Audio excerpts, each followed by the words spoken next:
Bonjour à tous. Dans la continuité de nos vidéos, nous allons voir aujourd'hui la détection de l'eau et son importance dans la formation radiesthésique. En effet, notre corps est formé d'environ 3/4 d'eau et il est plus facile pour quiconque de retrouver de l'eau que de retrouver de l'or ou du cuivre ou une personne disparue. Attention, cette vidéo n'a pas la prétention de faire de vous un sourcier-puisatier. Les cours de sourcier-puisatier sont tout à fait spécifiques parce qu'il faut d'abord détecter la présence d'eau, puis jalonner le terrain pour voir le trajet de l'eau souterraine. Troisièmement, trouver la direction de cette eau, donc l'amont et l'aval, ceci est très important. Également, détecter la profondeur de l'eau, ceci pour des questions de coût. À combien va revenir l'extraction de cette eau? Également, connaître le débit de cette eau. Si la personne qui vous demande de faire le travail a besoin de 50 mètres cubes à la minute, vous n'allez pas lui retrouver 2 mètres cubes à la minute, ça ne lui servira pratiquement à rien. Et enfin, connaître la potabilité, la minéralisation, etc., etc.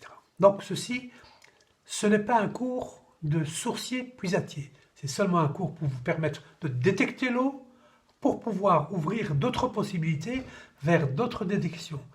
Celui qui ne sait pas détecter de l'eau, ce n'est pas la peine qu'il se lance dans des recherches d'or ou de trésors ou de cachettes ou quoi que ce soit. Alors tout d'abord, un petit mot sur les polarités. Le radiesthésiste va utiliser très souvent pour ses recherches, principalement des recherches spécifiques, les polarités positives et les polarités négatives. Ceci pour faciliter ses recherches. Par exemple, donc parfois également, on s'occupe du neutre. Parfois, il est plus intéressant d'avoir un pendule neutre qu'un pendule polarisé négatif ou positif. Également, lorsque vous avez ce type de baguette déjà à la fabrication, on polarise une des branches en positif, l'autre branche en négatif, ceci permettant à la personne polarisée, main droite positive, main gauche négative, de tenir la branche par la bonne branche. Alors, pour la recherche d'eau, au pendule, on va s'apercevoir, pour une bonne détection, que le pendule au-dessus de l'eau va tourner à gauche. Pourquoi? Parce que l'eau est négative. Donc dans la recherche d'eau, ce n'est pas un oui ou un non qu'on cherche, comme on a fait la dernière fois avec les ronds là. Ce que nous attendons, c'est un mouvement naturel à gauche qui indique la présence d'eau. Nous verrons plus tard que pour un métal, il pourra tourner vers la droite pour nous indiquer que ce métal est polarisé à droite, comme l'or par exemple. L'or fait tourner les pendules à droite. Alors, pour pouvoir avancer, on prend n'importe quel pendule, votre pendule préférée.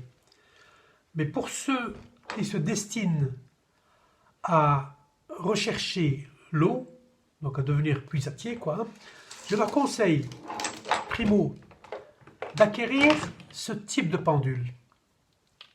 Ça, c'est le pendule Henique. H-E-2-N-I-Q-U-E. Rassurez-vous, je ne suis pas associé à lui, ni quoi que ce soit. Donc, mais c'est un pendule qui facilite les mouvements au-dessus de l'eau et même au-dessus d'autres matières. Donc, nous prenons notre pendule favori, bon je vais prendre le mien, on va prendre un verre d'eau, on va lancer légèrement, rappelez-vous, je vous ai dit, la détection n'est pas attendre, vous pouvez parfois attendre des heures, quoi. Il faut lancer légèrement le pendule pour faciliter le mouvement. On se met dessus, on lance légèrement le pendule, on pense à l'eau et on voit le pendule tourner à gauche, naturellement, parce qu'on a pensé à l'eau, quoi. Alors, également, on peut faciliter le mouvement en pensant à une formule lorsque vous allez rechercher de l'eau, quoi. Hein. Ne pas dire « je veux trouver de l'eau », parce que là, vous allez vous bloquer, vous allez trouver de l'eau un peu partout, quoi. Hein. Mais prendre la formule qui a été avancée par un très très grand radiesthésiste qui est Émile Christophe, décédé il y a plusieurs années, quoi, hein, et qui lui dit « je désire être sensible à ». Par exemple, « je désire être sensible à l'eau ». Et vous voyez votre pendule directement après se lancer vers la gauche, quoi. Ok? Ceci étant fait, et le mouvement vers la gauche étant assimilé, nous allons prendre un témoin. Moi, j'ai comme témoin une éprouvette avec un peu d'eau. Je suis droitier, je tiens mon pendule à droite, mon éprouvette à gauche. Sinon, je peux l'utiliser à autre chose. Okay? Si vous n'avez pas d'éprouvette, vous prenez tout simplement un autre verre d'eau. Mais attention, pas le même verre d'eau pour ne pas créer une syntonisation entre les contenants. Parce que ce n'est pas les contenants qu'on cherche, mais le contenu. Donc là, qu'est-ce qui va se passer? On va mettre un verre là, un verre à gauche, un verre à droite, quoi. Hein. On va avancer avec notre pendule entre les deux. Voilà le verre de référence. Et je cherche, est-ce qu'il y a de l'eau de ce côté-ci, quoi. Hein. Je lance mon pendule. Il avance. Arrivé entre les deux, regardez le mouvement. Il tourne à gauche, m'indiquant qu'il y a effectivement de l'eau. Et il bat, et il bat, et il tire vers la direction où se trouve l'eau, quoi. Ok? Et si j'avance au-dessus, il va naturellement commencer à tourner à gauche. D'accord? Ce mouvement, on va le retrouver pour d'autres recherches également, sauf la question de la polarité. Si par exemple, pour une autre recherche, ça va être le même principe. Utiliser un témoin et pour retrouver ce qu'on cherche. Une petite parenthèse là-dessus. Le témoin artificiel, je vous le dis, je vous le redis, quoi, hein, est parfois 10 fois plus fort que le témoin naturel. Par exemple, moi, quand je veux rechercher de l'eau, je prends un témoin comme celui-ci. Voilà, vous allez voir, H2O, quoi, hein, ok? Il est plus fort que ce témoin-ci, que de l'eau en éprouvette. Ok? Et pour toutes les recherches, nous avons également d'autres témoins, de l'or, témoins des billets de banque, etc., etc., pour ceux qui s'intéressent à la recherche trésoraire. Donc, refaites plusieurs fois cet exercice pour pouvoir vous habituer avec le mouvement du pendule. Ce mouvement-ci, aller-retour, soudainement il se met en mouvement lorsqu'il a retrouvé quelque chose, et il continue. Ce rayon d'union est très important dans toutes les recherches et principalement pour les prospecteurs qui se destinent à la recherche de métaux et en particulier de trésors, de cachettes et de trésors, et d'or, de trésors et de cachettes. Suite à cela, vous passez à la détection en directionnel. C'est quoi ça? Tout simplement, je suis droitier, je prends mon pendule à droite, mon témoin à gauche. Ok? Je vais au robinet de ma cuisine, je l'ouvre, je laisse un filet d'eau descendre. Ok? Filet d'eau descendre. Voilà mon robinet.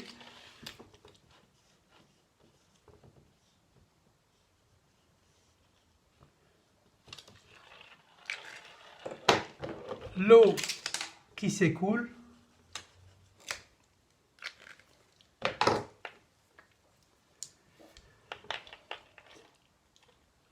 Je ne me mets pas face à l'eau. Je me mets à 90 degrés à droite, parce que je suis droitier. Si je suis gaucher, c'est l'inverse. Donc, à 90 degrés à droite, donc 90 degrés à droite, et je tourne. Partant d'ici, je vais tourner comme ceci, Donc, j'ai mon bras gauche dirigé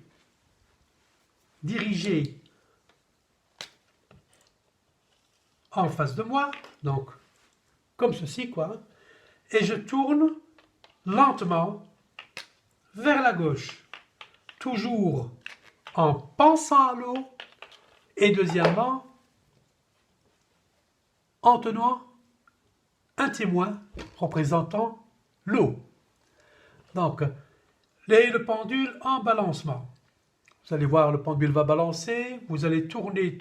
Lorsque vous allez être en face de l'eau, de l'écoulement d'eau, même légèrement avant, le pendule va tourner à gauche pour vous indiquer dans cette direction-là, il y a de l'eau.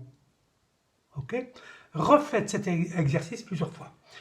Si vous allez vous amuser alors à partir vers l'eau, arriver au-dessus, le pendule va tourner tout à fait à gauche.